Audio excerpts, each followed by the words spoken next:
Do you know the number one thing that surprises engaged couples? Take a guess. The sheer amount of decisions they have to make while planning a wedding. Indoors or outdoors? How many guests? Are kids invited? Controversial. Which cake flavor? Seriously, how do you even begin to figure out what's right for you? That's where Zola comes in. Zola has everything you need to make every wedding decision a piece of cake, from choosing your dream wedding venue and vendors to deciding how to best spend your budget. With tons of customizable wedding websites, save the dates and invites, every detail will feel like you. Zola will even help you choose the gifts, experiences, and cash funds you really want. The next thing you know, you've planned your whole wedding all in one place. From getting engaged to getting married, Zola has everything you need to plan your wedding in one place. Start planning at Zola.com. That's Zola.com. Every idea starts with a problem. Warby Parker's was simple. Glasses are too expensive. So they set out to change that. By designing glasses in-house and selling directly to customers, they're able to offer prescription eyewear that's expertly crafted and unexpectedly affordable. Warby Parker glasses are made from premium materials like impact-resistant polycarbonate and custom acetate. And they start at just $95, including prescription lenses. Get glasses made from the good stuff. Stop by a Warby Parker store near you. Excuse me. Yes. Do you have a collection of essays by George Orwell? George Orwell.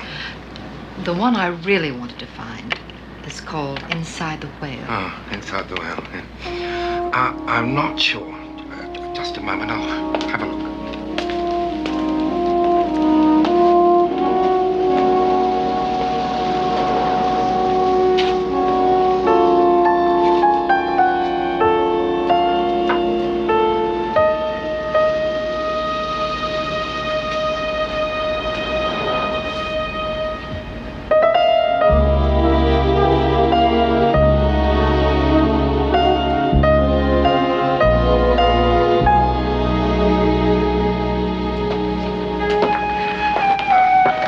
So I haven't got a copy of all those essays, but I do have a very nice first edition of Animal Farm. I particularly wanted the essays. Perhaps we could try and find them for you. Well, I live in the States. Well, that's no problem. I mean, if you'd like to leave me your address. Oh, sure. I live in Wilmington, Delaware. Oh, yeah. Thank you. Would you have any idea how long it... Almost. This close. Almost. This close. Hello, everybody, and welcome to Book versus Movie. Happy New Year. We made it. We all made it through 2024, folks. This is a podcast where we read books that have been adapted into movies, and then we try to decide which we like better, the book or the movie. I am Margot P. of ColoniaBook.com, and this is my good friend and co-host, Margot D. of Brooklyn Fit Chick. Hi, everyone. We are very excited to talk about today's book and movie. This is one that has been requested for many of our 10 years that we've been at it here at Book versus Movie. But if you're brand new, maybe you've just found us because it is New Year's, and as I've just recently learned, a lot of people read this book on New Year's Day. It's like a little tradition among the bookish, which I guess includes us. Yeah. So here's the deal. We will consider any movie that has been adapted from anything, basically, as long as it has, some kind of source material that we can get our hands on. If it's a play, a short story, a novella, a song, a poem, fiction, nonfiction, as long as we can get our hands on the source material and the movie is streaming on a major platform, we will consider it.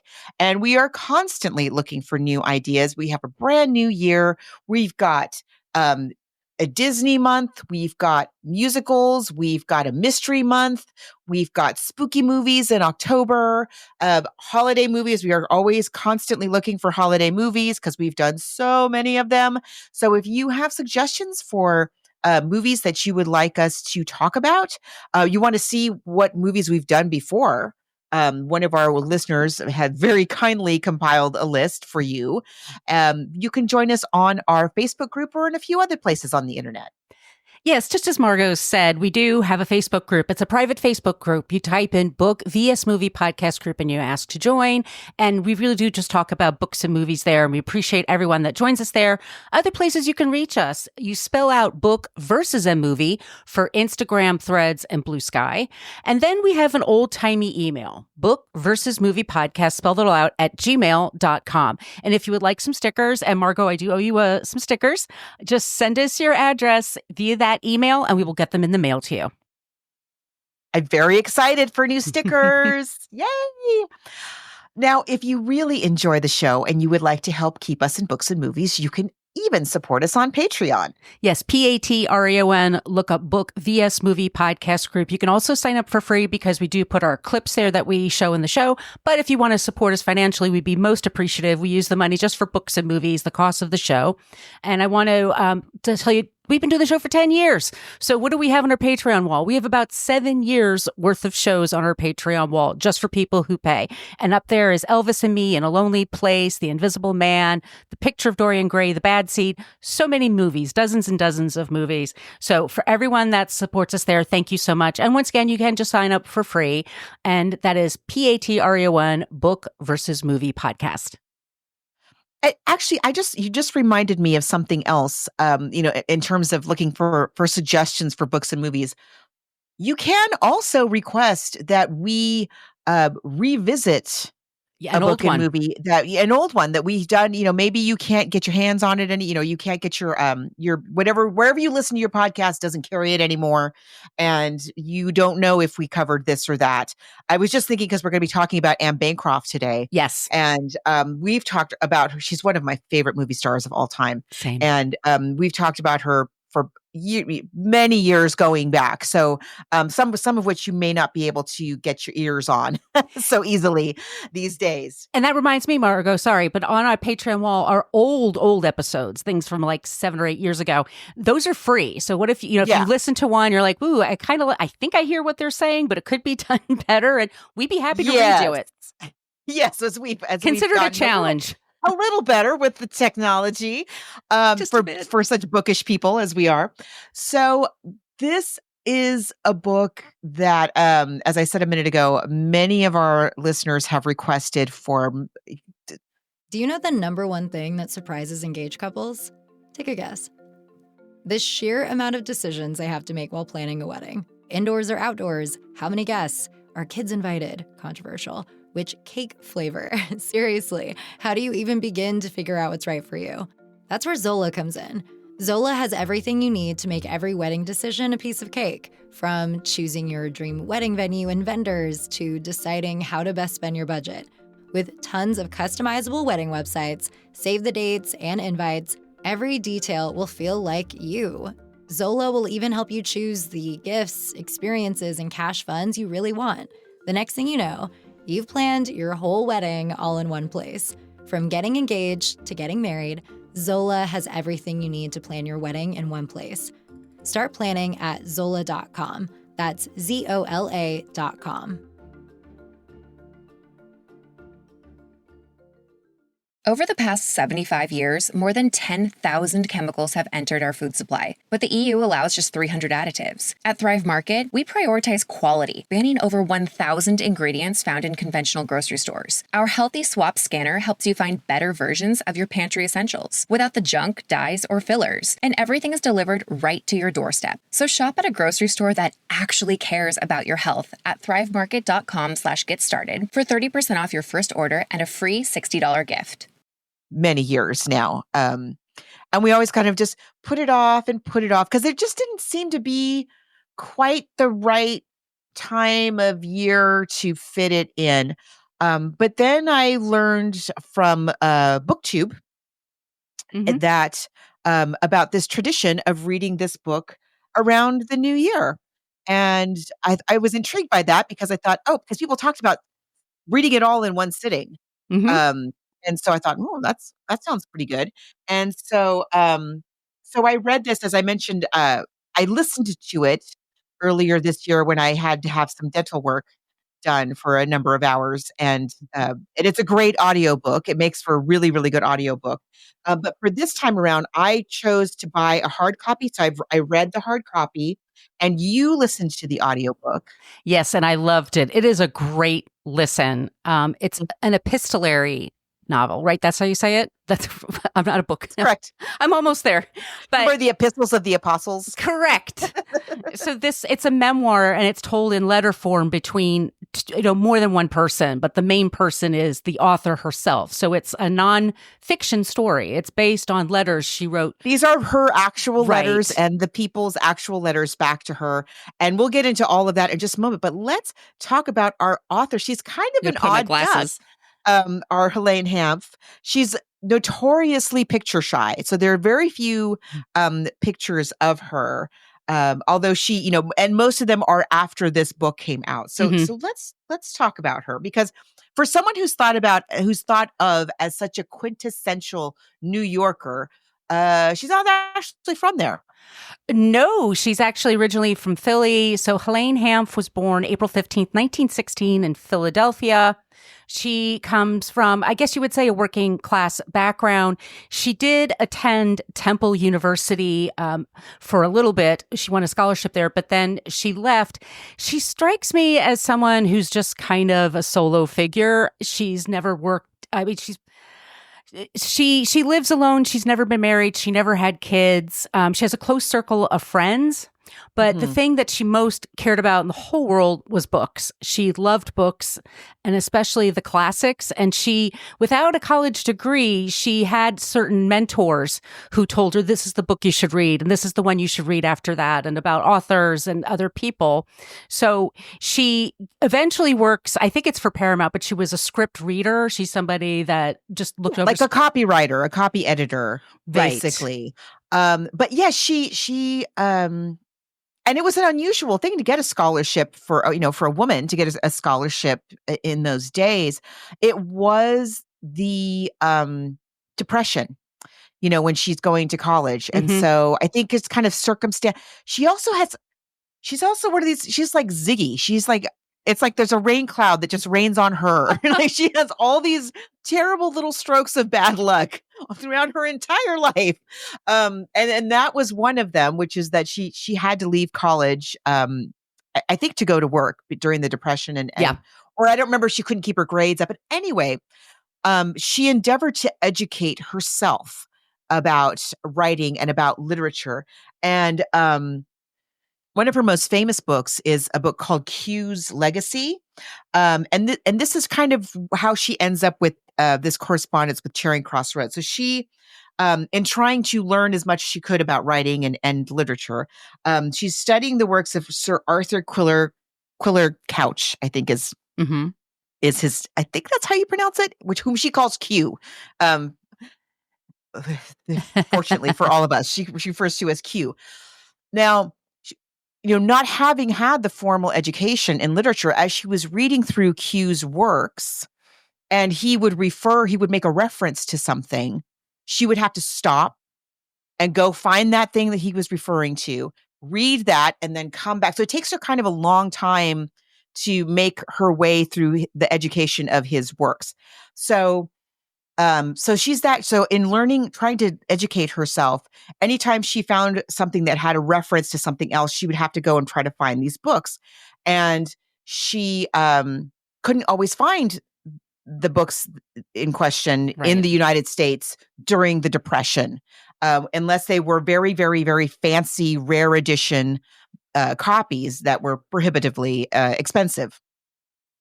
So by chance, she came across an ad in a Saturday Review of Mhm. books, I assume, and she's really a booky person, very interested in she reading books and reading about books. And she sees this ad for this British bookseller, and she thinks, "Oh, I'm not able to afford these books here. Maybe if I order from Britain, it won't be quite so expensive. It might actually be cheaper to have them sent to me, because it is not that expensive to send books. You send things, even Mhm. today, you send things media mail. That's like almost the cheapest way you can send something.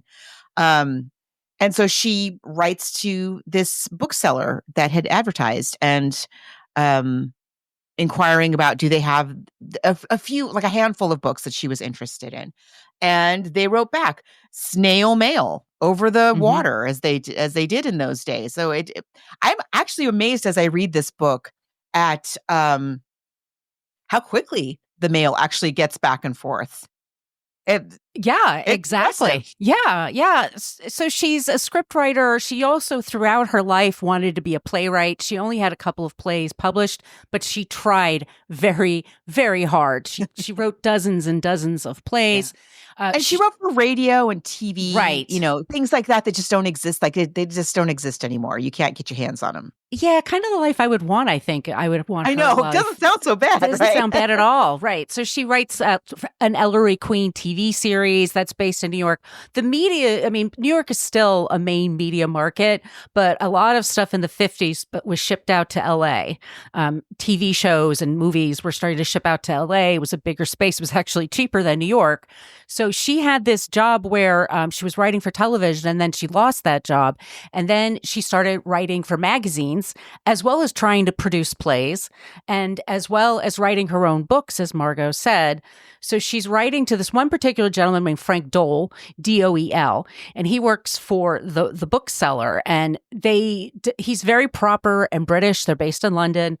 And eventually, over time, she is kind of a quintessential to New Yorker to me, just in like her persistence and her kind of nagging. And we call it hocking on somebody. It's when you nag a person to pieces. You tease them, and that's how you show love. She's sarcastic. Yes, and it's really remarkable because I did listen to it the first time, and so in reading it this time, what struck me was how very quickly she takes that kind of tone with them. It's one, two. It's okay. That's her first letter. Her third letter. And she's like, all the convention is out the window, and she has no problem. It's a gentleman. Da, da, da, da, da. And at first, Mr. Dole signs just with his initials FPD, so she doesn't even know what his name is.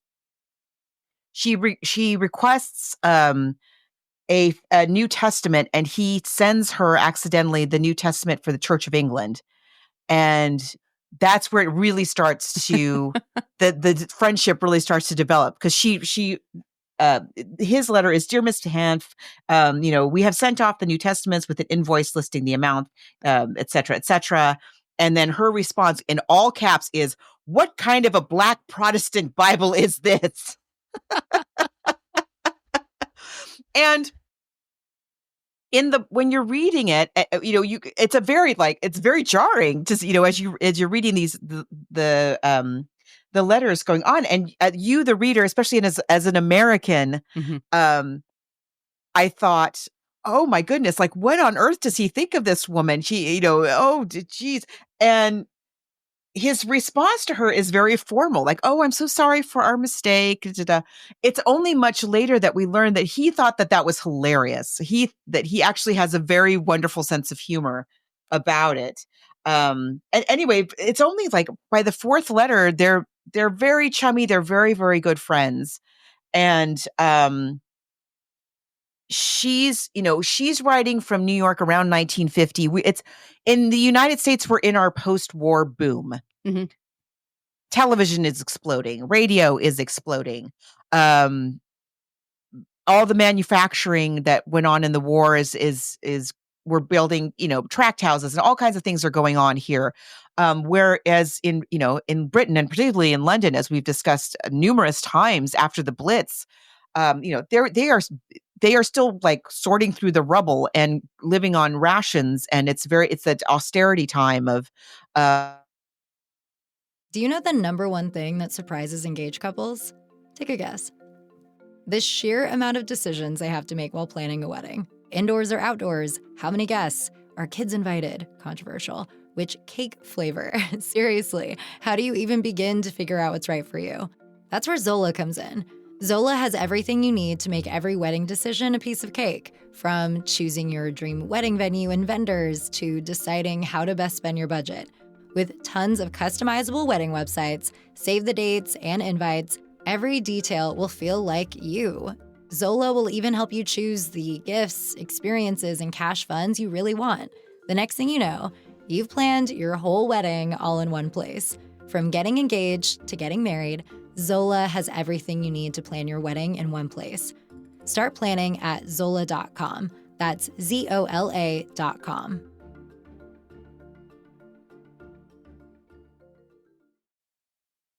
They just don't have access to it's kind of a recession sort of time. They have so much that they have to rebuild. Yes, they also had a lot of technological advances and all of that, but they suffered so much more with being so, their proximity to the continent. Mhm. And so folks there, the rationing that went on in both of our countries, and it was different. Like they had different things rationed Mhm. than what we had. And but their rationing went on for much, much longer, well into The like 50s. well into the 50s. So Helene Helene has a friend who has a British boyfriend. And Helene is obsessed. She's already an Anglophile, before she even writes to them, because she's trying to learn about literature and writing through what in the U.S. would be very obscure means, you know, um, even with access to the New York Public Library. I mean, I don't think you're going to get a better library than that. Even then, she's having trouble, right? And she wants to own some of these books. Anyway, she has a friend who has a British boyfriend, who has family who still live there. And from him, that's where she learns like really just how rough it is still for folks there. That's probably why the books are so inexpensive, because they're in a recession. So, and she talks about like, what is it? Is it like 2 ounces of meat per family Per week, and one egg per month, which it's mind-boggling. Well, Britain, they were bombed out. I mean, this John Lennon was born in 1940. He said they were like they were the generation that was allowed to live because they didn't have conscription anymore.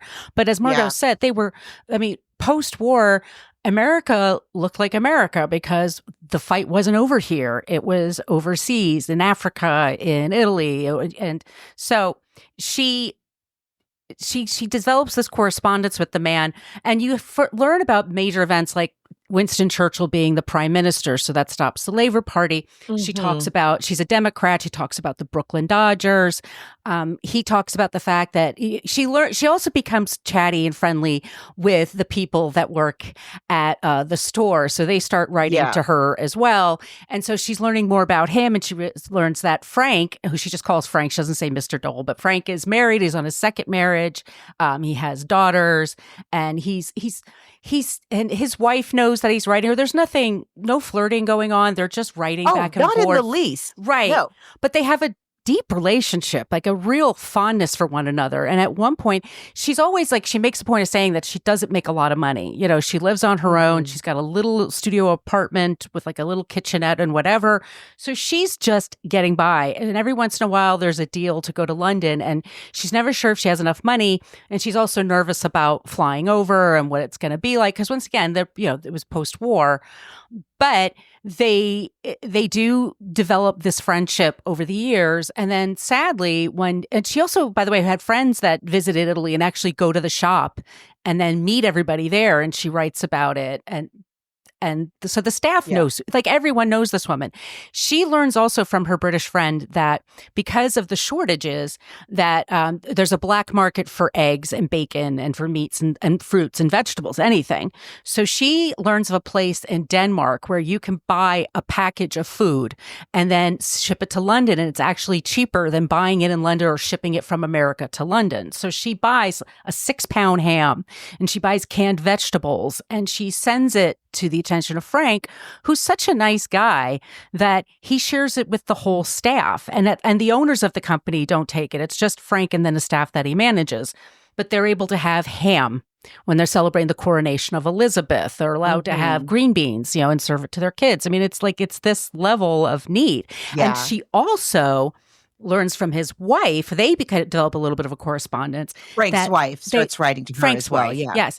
That, well, first of all, somebody sends her a tablecloth in the mail, and it's like they're sharing their letters with other people. So everybody knows about this American woman who gives Frank a hard time and is a bibliophile, but loves books, and they're always talking to one another. And sadly to say that she never goes to England. And in the whole book is, first of all, she starts writing in October. She sends she sends numerous parcels of food, because she can. First parcel arrives in December. I'm already crying. And the whole book, through these letters back and forth, she wants more than anything in the world to go to London. She already wanted more than anything in the world to go to London, and she especially wants to go now. And every time she can scrape together a little bundle of money to make the trip, some catastrophe befalls her. She has to have, as I did that's one of the reasons I was sitting in the dentist chair as I'm listening to her have this dental emergency, and I'm like, yep, that's going to be that's all your trip money for like the next 3 years. You're not going anywhere, lady. And then she gets a little bit more together, and then she gets kicked out of her apartment because they're selling, again, because it's after the war in New York City. It's the post-war building boom. So these old buildings are being torn down and they're putting up these new high rises. And so she's getting kicked out of her apartment. She's got to go find a new place. And you've got the first and the last, and you got to buy furniture. And every single time there's something dreadful that happens to her every time she scrapes the money together. And they over there she's coming. They're so excited. They're all so excited. And oh no, she's not coming after all. And this happens over many, many years. We started in 1949 and it ends in 1969. 20 years of this. And it's just so charming and sweet. And how this love for books leads to this real, true friendship between people who never actually meet. And in the day of social media, I mean, you and I didn't meet we knew each other for a very long time. Right. Before, I mean, we've only ever been in the same place a handful of times. That's right. And we're very good friends. Yeah. And that is not so unusual in these days. But back then it was unheard of. What? And that they would be so close and care about each other so much and care about their families and what happens. And it's just wonderful. And you also learn a lot about books, the things that she's asking for. And she gets very upset if it's not a good edition, It's just lovely, absolutely lovely. She has such a New York cantankerous, kind of a voice, and he's always responding to her with this very, very proper. But there's a little twinkle in his words there, right? And it's really the women and other staffers who also sneak in little notes to Helene, where you get a glimpse of what Frank is actually like, and you learn that he actually has, again, a wonderful sense of humor and adores these letters that he gets, and yeah, it's just. They both become these mythical figures in each other's lives on opposite ends of the Atlantic. Amazing. And sadly, she gets one last letter. Well, Frank dies in 1968 in December. He had an appendicitis, and he went to the hospital, and he died within a week. And she finds out because the wife writes her and tells her, and of course she's devastated by this. And then she stays in contact with his wife and his daughters. And then she gets the idea, and maybe she has an agent or somebody that told her. It's just because he had died Yeah. that she suddenly had this, I think, and I think you and I can relate to this very well, because you and I both people who have done a lot of interviewing of people and trying to get their stories before it's too late, right? And so I saw something about her somewhere where she was talking about it, that the fact that she said she would never have written this book if he hadn't died. Mhm. And that it's something about it kind of made her want to be able to see all of the correspondence together, both sides. And so she wrote to um all of the people, his wife, his widow, and the staffers who wrote to her, do I have for permission to use the letters, which they gave her immediately. And she puts together this very sweet little book in 1970. And it's not a very big, it's not a thick book. And she It's a wasn't quick read. And she wasn't a sentimental person. She said she didn't keep No. anything except books, but she kept the letters because they served as an invoice for her accountant. Right. So if one day Right. she did for her taxes, like she could prove that she bought something overseas and it was work related, but that's the only reason she kept his letters. And so the fact that she did, they made it into a book and then it became a bestseller. And then she was able to go to 84 Charing Cross Road, which is the title of the book. But by the time she gets there, because her publishers insisted that she come. Right. And do press over there. And she does, and she loves it, and she meets everybody. But unfortunately, the bookstore now is closed. And so, By the time she gets there, Right. the bookstore has closed. Honestly, I think as I was reading it, I thought it's a miracle that it survived as long as it did. Indeed. Really, I mean, through the war and all of that, that they were able to keep it going with all the staff and everything. It's quite remarkable. Because Frank, I think they said when he worked there for 40 years. He was a teenager, I think. Like he very, He must very have been. long time. And they have a big staff, like you said. Now, in her subsequent, there's another. Okay, so there's a book. So in the original book, ends. Frank dies. There's an epilogue where she tells you that she's gotten permission from everybody to get the letters together and publish this book. But she still has not been to London at the end of this book. Eventually, of course, she does go. She goes and all of that. I'm reading this book right now. All of that is told in a book called The Duchess of Bloomsbury. And so we learn what happens when she actually does go. And I'll talk about that a little bit when we get to the movie. Okay. Because it's relevant to that. But it's kind of a little hit, this book, and eventually is turned into a play. It's turned into a play. It also, I was telling Margot, it was a TV movie was made of it.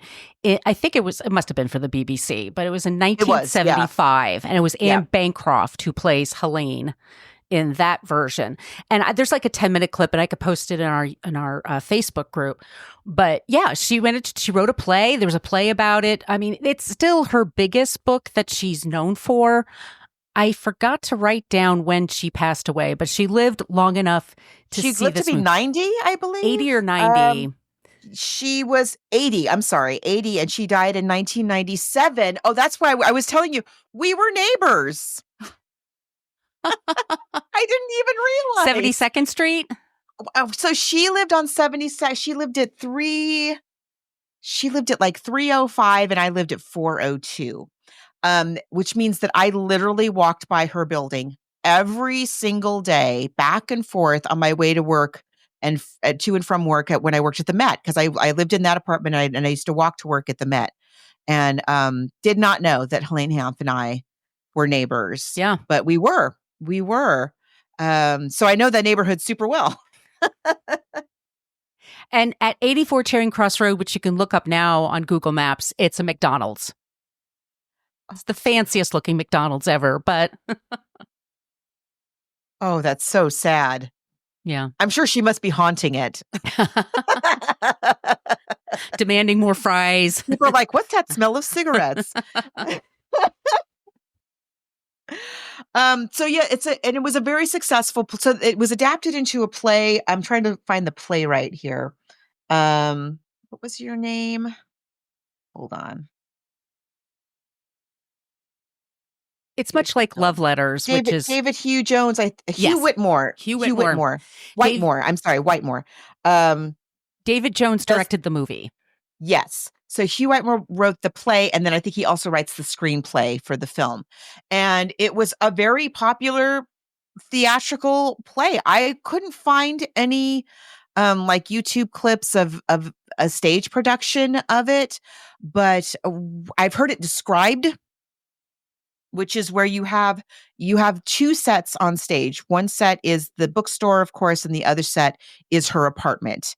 And so you have everybody's kind of on stage at the same time, but they're basically talking to the audience.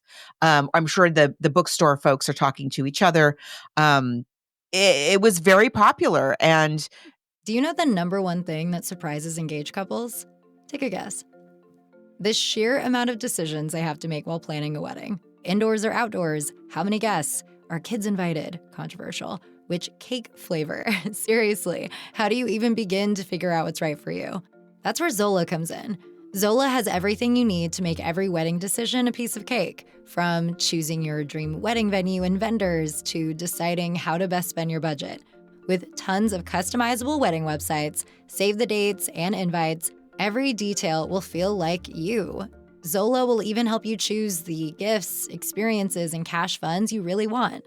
The next thing you know, you've planned your whole wedding all in one place. From getting engaged to getting married, Zola has everything you need to plan your wedding in one place. Start planning at Zola.com. That's ZOLA.com.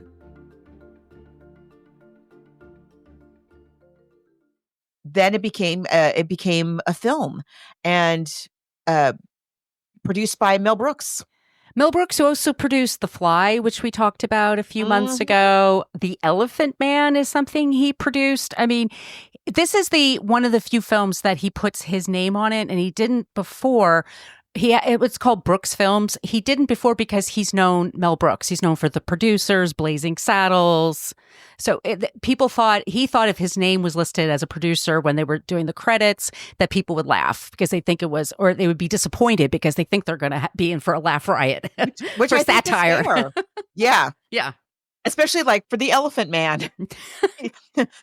You're like, it's Mel Brooks, The Elephant Man. Yuck, yuck. Also starring Anthony Hopkins, right?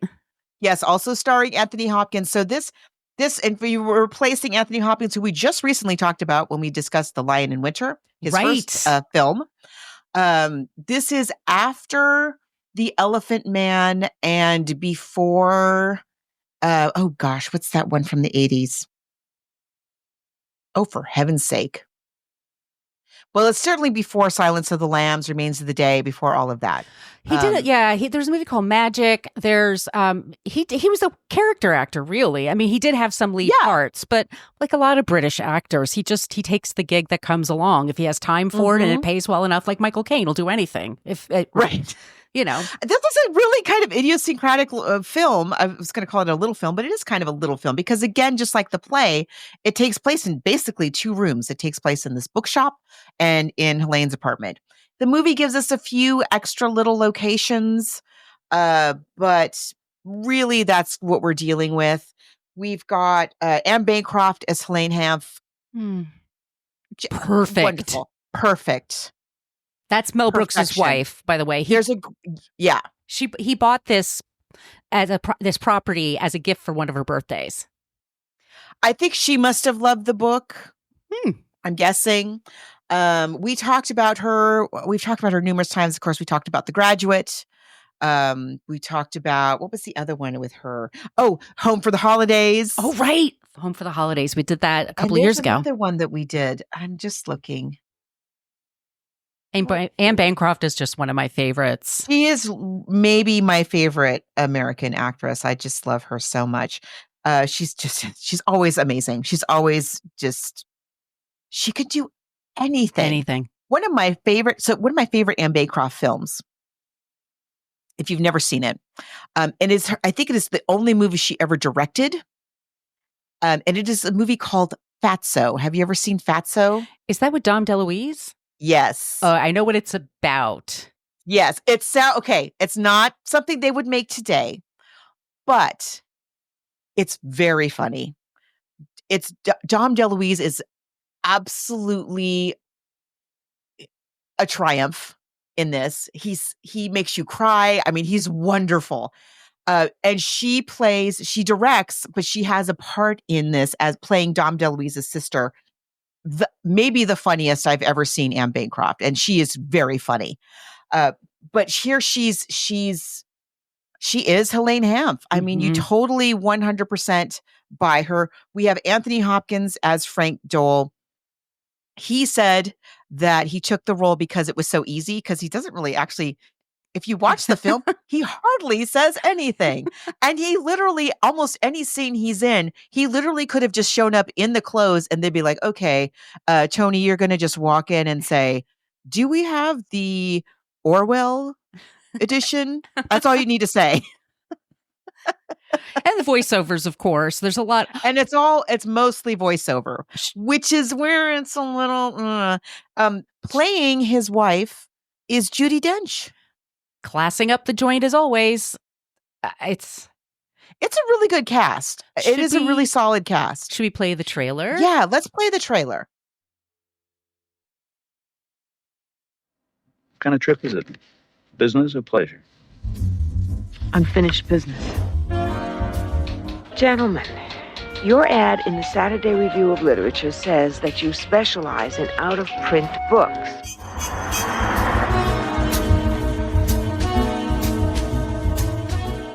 Dear Madam.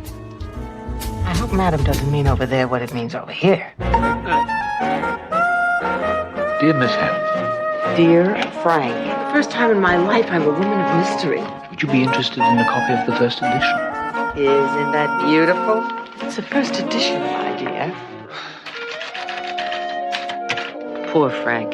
I give him such a hard time. I keep trying to puncture that proper British reserve. You know, Frankie, you're the only soul alive who understands me.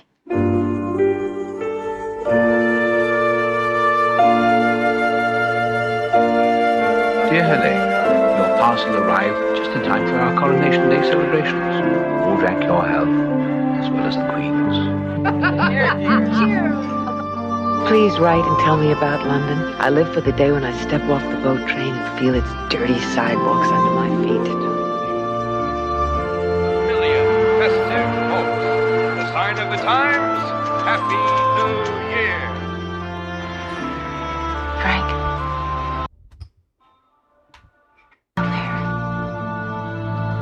If you happen to pass by 84 Charing Cross Road, kiss it for me. I owe it so much.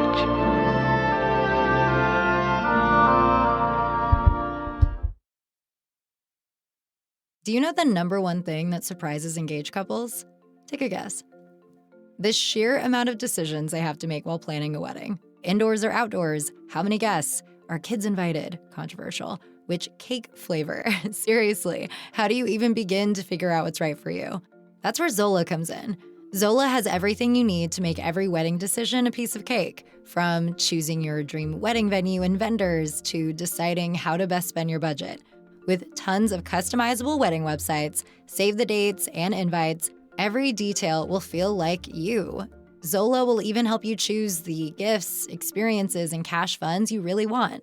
The next thing you know, you've planned your whole wedding all in one place. From getting engaged to getting married, Zola has everything you need to plan your wedding in one place.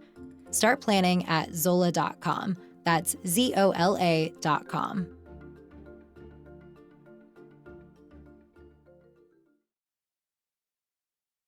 Well, that's the movie. Bye. Seriously. Who okayed this trailer? What? Why would you make it like that? What are we doing? Why wouldn't you just, okay.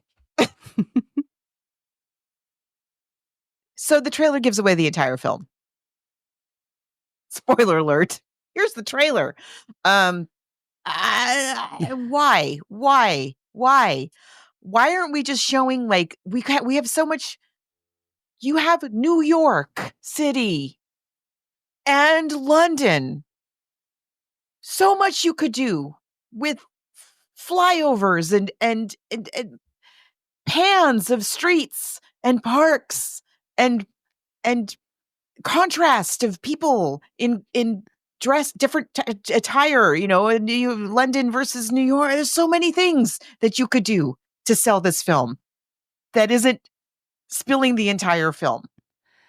Yeah, it's they both play their characters throughout the 20-year throughout that 20-year period very well, and they're both very good. And actually, I think she won a BAFTA for her part in this, which it's such a good performance. It is. And I felt like I posted in a Facebook group, Siskel and Ebert did a review of this movie that I thought was pretty accurate. I mean, this comes out in February of 1987. And usually movies that come out in February, it is kind of like the slower time in movies. It is. Yeah. It's not when you're putting out. I mean, this looks like they were kind of go for a Merchant Ivory sort of thing. Yeah. Yes. And I don't know. There's a lot of good things about it. We were just talking before we got on the air about how there's a behind the scenes little mini, what would we want to call it? It's a featurette. It's something like a publicity crew would film, ahead of time. And it's Anne Bancroft with Helene Hanff. Very fun to see because she really nails it. She's got it. She's Helene Hanff.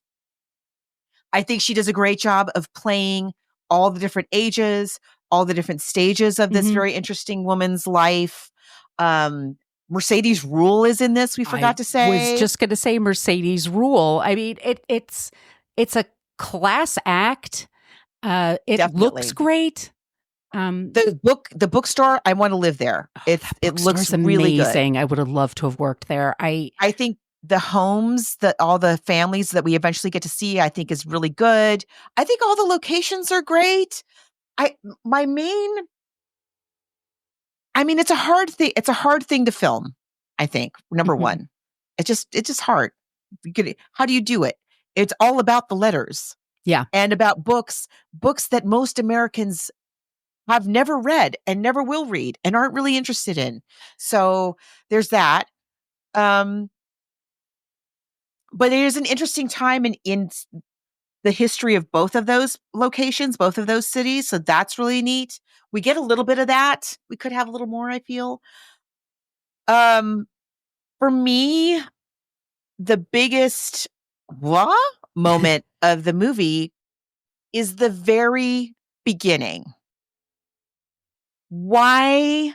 Because when you're reading the book, the whole time, if you're reading this book for the first time, what you as the reader are anticipating the entire time is, oh, she's going to finally get together. She's going to get there. She's going to finally get the money together. She's going to get there. She's going to meet Frank. It's going to be so great. She's going to meet Frank. And then she doesn't, right? And that's the big like, oh no.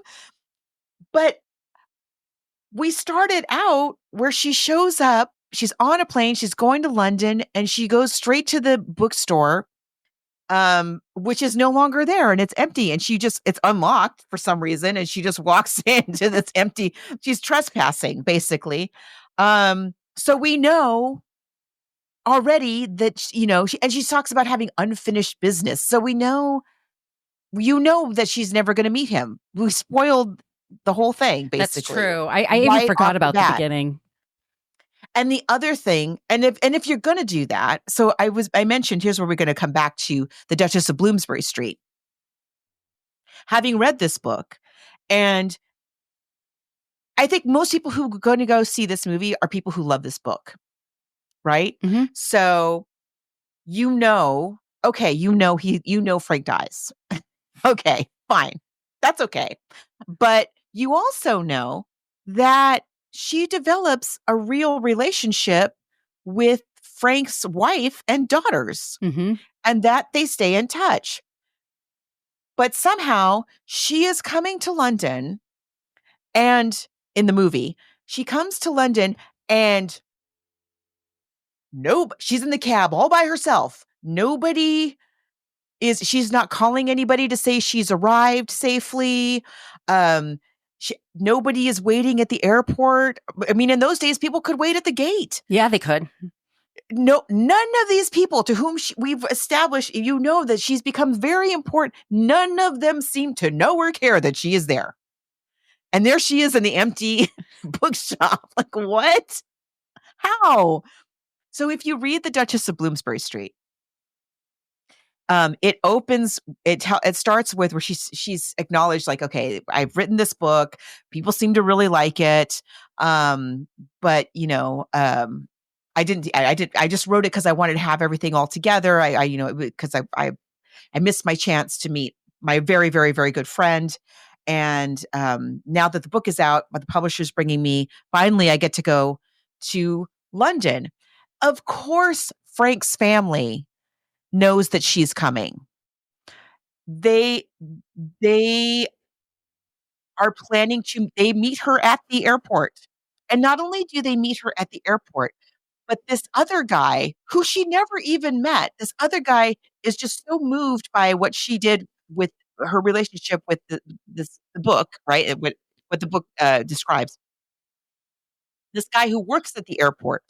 He's a high up guy. He's just retired from a high up position at the airport. He insists on meeting her plane and escorting her through customs so she doesn't have any trouble, and delivering her to Frank's wife and daughters.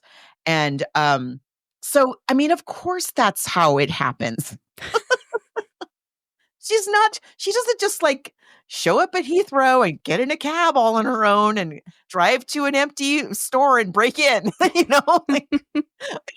that's not, it doesn't, because I did think that, like, what do you mean? Like, what? So that to me is the wrong foot that we're starting on, I guess. Mm-hmm. But other than that, I think I'm not mad at it. It's, but it's also sort of, the trailer doesn't do this so much, but if you look at the marketing from the time for this movie, they're selling it as a love story. Right. Like, what? It's not a love story. It's not a romance. I mean, it is between the books. It's a romance with books. A love of books and bookish people connecting over their love of books. But Frank is not in love with Helene, and Helene is not in love with Frank. No, they like each other very, very much. But Yes. in the movie, they actually have one or two times they show a photo of some guy in a Navy uniform. And we don't know if was that a lover? Was that a husband? Was it her fiance? Nobody knows anything about Helene Hanff's love life, one way or the other. And she never married. No. No, she was almost reclusive, I would say, Yes. And she even says in the book, in the Duchess of Bloomsbury, when she arrives in London, like, she thinks, oh gosh, maybe this was a mistake. Maybe I shouldn't have come, maybe, what am I doing here? She constantly is second guessing the entire way there. She's second guessing the trip. And even then, when she goes, we talked about like her bad luck. Even then, I believe right before she leaves New York, but again, it's because the publisher is insisting that she go. But she has just had a hysterectomy, I think. Oh, right. Oh, wow. Yeah. Yeah. So she's also quite ill when she arrives. She's not like, she's anyway. So I just don't understand why did we do that? Why did we have to start out with the 20 years in the future and her showing up at the empty? I didn't need to know that. Do we want to show the next clip? Just give people an idea of like what this movie feels like. Yeah, let's look at this. Do you know the number one thing that surprises engaged couples? Take a guess. The sheer amount of decisions they have to make while planning a wedding. Indoors or outdoors? How many guests? Are kids invited? Controversial. Which cake flavor? Seriously, how do you even begin to figure out what's right for you? That's where Zola comes in. Zola has everything you need to make every wedding decision a piece of cake, from choosing your dream wedding venue and vendors to deciding how to best spend your budget. With tons of customizable wedding websites, save the dates, and invites, every detail will feel like you. Zola will even help you choose the gifts, experiences, and cash funds you really want. The next thing you know, you've planned your whole wedding all in one place. From getting engaged to getting married, Zola has everything you need to plan your wedding in one place. Start planning at Zola.com. That's ZOLA.com.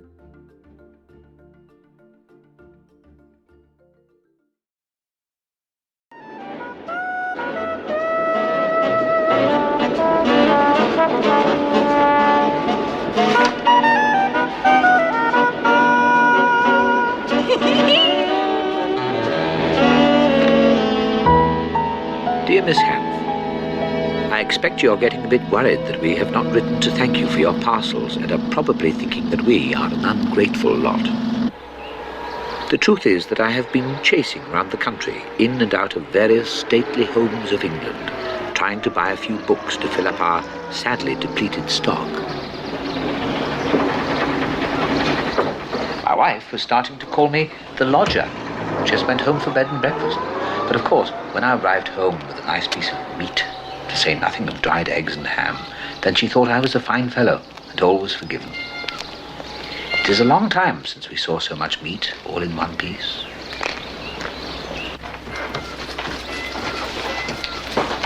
Lots 40 through to 49 on the next leg. Thank you. Good morning, John. Morning. Yes.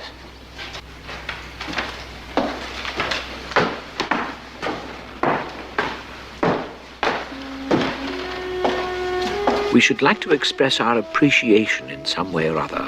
So, we are sending by book post today a little book which I hope you will like. I remember you asked me for a volume of Elizabethan love poems some time ago. Well, this is the nearest I can get to it.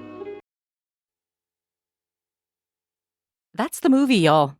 That's the movie. I love the locations. I mean, Yeah. they're the costumes are done right. The locations are done right. But yeah, this is the style that we're talking about. And then we have these moments here and there. And I think this is maybe like vestigial from when it was the stage play where Anne Bancroft will talk directly to camera. And I think there's even a moment where He does too. He does too. It's hated jarring that. and odd. Like the first few times, it seems as though she's talking to herself. And so you're like, oh, okay. And then you're like, oh no, she's talking to us. She's talking to the camera. Don't know why. What's that about? On stage, it makes perfect sense. On stage, yes, I totally would roll with that. But in this, I don't know why we kept that. So I watched a few reviews of the film. Again, it has so many good points.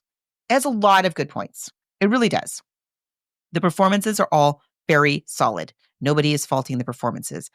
I think it's the script that I'm having issues with. It's that thing in the beginning. Mm-hmm. Why was that there? I really dislike the talking to the camera. I saw a couple of people who said that they liked the film better than the book. And okay, but and the reason why, and I just want to mention the reason why, and I do think this is a good point of the film. It's the scene where she finds out about Frank's death, which I think is really good. I do think that scene is maybe the best scene in the whole film. I really love the way that they have her, because that is how it is. Like, she's all caught up in her own life, and she's for those of you who haven't seen it, she's walking down the street in New York, and there's a a political demonstration going on, and she decides right on the spot to get involved in it. And she, oh my God. And she gets thrown to a paddy wagon, and then she goes home, turns on the television, and she is on the news being thrown into a paddy wagon. I was like, this. And she's like, hey, because in the book, you never learn, you don't get anything really of her real reaction to getting the news, which had to have been absolutely devastating, earth-shattering, right? So you see her she's watching herself on the news like, hey, look at me, look at what thing I did today. I didn't think I was going to do that. Oh, let me just check the mail here. And there it is in the mail out of nowhere. And it just destroys her her heart, Mm-hmm. and it, because it's Anne Bancroft, she does it so super well. I think that scene, that might be my favorite scene in the movie.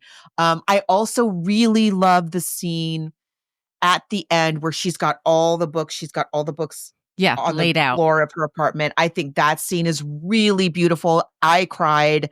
I thought it was great. I thought that was very well written, that part. And that choice to have her doing that as that letter was being written, I thought was excellent. But I just think it's a very difficult, I could see how it would work on stage, and it doesn't quite make it there for me. For me either. And I thought, movie, as much as I love all these people, and I think they're doing a great job. Honestly, if this were like Masterpiece Theater, I think I would have a different reaction to it. It should be a series if you're going to do it like this. Yes, I agree. Like they did. Yeah, well, like they did. I mean, it's a good teleplay for a TV movie, but I don't think if I were in a movie theater in 1987 watching this, I would get very antsy, I think. Yeah. Yes. Yeah. It's one thing being at home watching it, and it's quite another yes, I agree, to go out in the cold in February, right, and sit in a movie theater. Am I going to go see Lethal Weapon, or am I going to see 84 Charing Cross Road? Let's see what else was let's see what's in the theaters. Yeah, I mean, let's see. I don't even know if this was nominated for. I don't think it was nominated for any Academy Awards. Once again, it came out in February of the year, and that's usually, it would then have to be the following year it could make it to the Academy Awards. But I don't. Well, so tell me. So here's what else is showing. Here are your choices: The Quick and the Dead. Okay. A Nightmare on Elm Street 3. Oh, The Dream Warriors. That's a good one. Dream Warriors. I saw that one. I love that one. Over the Top. Remember Sylvester Stallone with arm wrestling? Oh, yeah.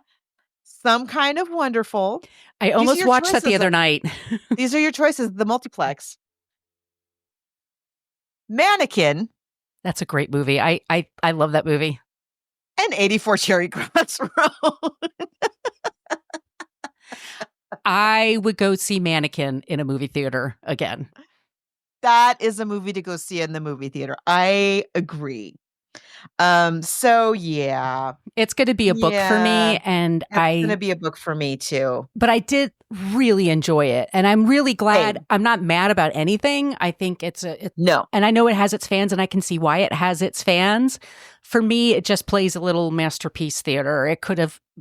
I don't know what else you could add to it, but it was a lot of. That's the thing. A lot of narration, and it was monotonous. And the talking to the camera, narration monotonous. And talking to the camera. You're using two ways to convey to the audience, and because there's not a lot that happens. It's just two people writing back and forth, talking about their everyday. It's a woman buying books, by mail, and she has to convert pounds to dollars. Okay, it's like, all right. In a book, I love it. I'm riveted. Right. I love this book, and I like in the movie. I like all the little scenes with Judi Dench. You have Anthony Hopkins, Judi Dench, and the scene is literally they are wordlessly sitting at dinner.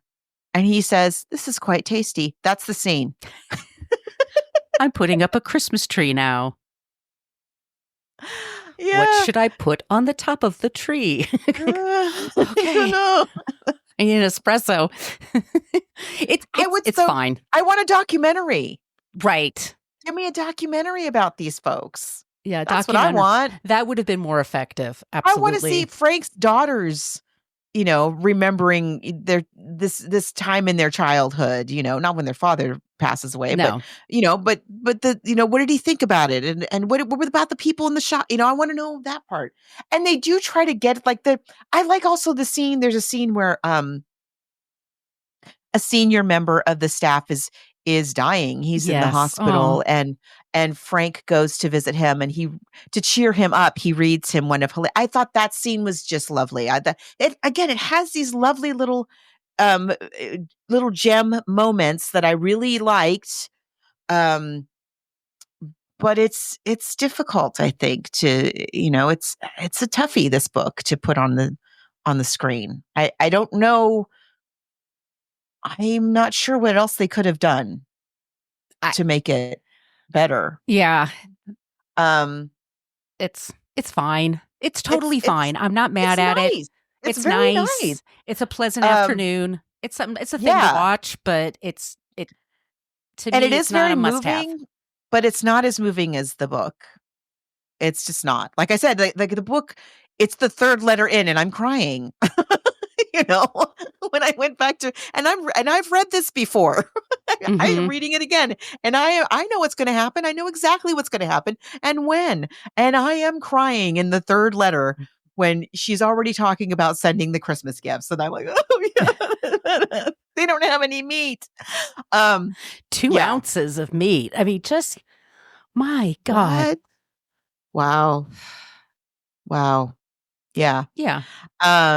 So yeah, book. Yeah, book. I am really enjoying The Duchess of Bloomsbury Street. I'll probably finish reading it this week. But yeah, but lovely movie. Very nice movie. No, you wouldn't go see it at the movie theater with mannequin and over the top. But you would watch it at home on a February afternoon. Sure you would. Yeah, of course. I'll watch it again if it's on. I'm going to watch it. I'll definitely watch snippets of it. Yeah. It's on for free on YouTube right now. You could, any of you can have it on for free right now. It is lovely. It has many, many lovely moments and a great cast, great locations. I think they do such a great job with the different time periods. It's really believable. I love when she, the guy is like starting to take out the light fixtures in her building, and that's how she learns that she's getting evicted. Things like that. Lots of nice little moments, but no, not as moving as the book. No, in the end, no. Nor for I. No. Definitely anyway. a book.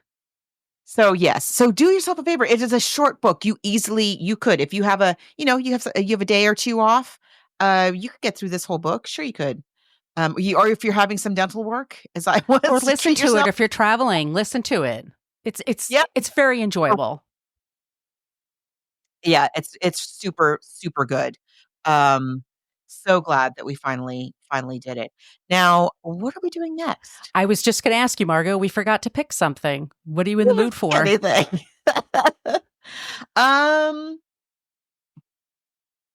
Golly, I don't know. Why don't you and I talk offline about it, and then we'll announce it in the group. Okay. Because we're pubbing this on a different day than normal. We're publishing this on New Year's Day. So we'll let you know as soon as we decide. Yes. But please send us your suggestions. Oh, please do. Obviously, we need them. All those places I mentioned at the top of the show. Our email, once again, bookversusmoviepodcast@gmail.com. And Margot, where can they find you? You can find me online at coloniabook.com, and all my social media callouts are at She's Nacho Mama. And where can they find you? You can find me at Brooklyn Margot for Threads and Instagram and Blue Sky. And I'm at Brooklyn Margot also Brooklyn Fit Chick for Threads and Instagram, Brooklyn Margot for Blue Sky, Brooklyn Margot for TikTok. And my YouTube is at Margot Donahue, my name. Okay, everyone. Thank you so much for listening today. Happy New Year. Please send us your suggestions. We'd really appreciate it. Go read a book. And don't talk to the camera. Thank you so much for listening to the Book versus Movie podcast. We're a part of the Spreaker Podcast Network. Go to Spreaker.com to check out all of the shows they offer. We ask that you make sure to subscribe to our podcast, Book vs. Movie, in your podcast app, so that way you'll never miss an episode. If you want to interact with the Margos, the best place to do that is in our private Facebook group. Go to Facebook and type in Book vs. Movie Podcast Group and ask to join. On social media, you can find us on Instagram and Threads. You spell out Book versus and Movie. Our email is bookversusmoviepodcast, spelled it all out, at gmail.com. This is Margot D, and you can find me at my blog, brooklynfitchick.com, and I'm at Brooklyn Fit Chick for Threads and Instagram. And on TikTok, I'm at Brooklyn Margot. I'm also at Brooklyn Margot for Blue Sky. Margot P. You can find her on all social media at She's Nacho Mama. We really appreciate the listen, and if you have ideas for us, we not only cover books, but also short stories, magazine articles, plays, songs, poems. Be creative. If it's been adapted into a movie, we may just cover it. We just ask that the movie be available on a major streaming platform. We'll be back soon with a new episode.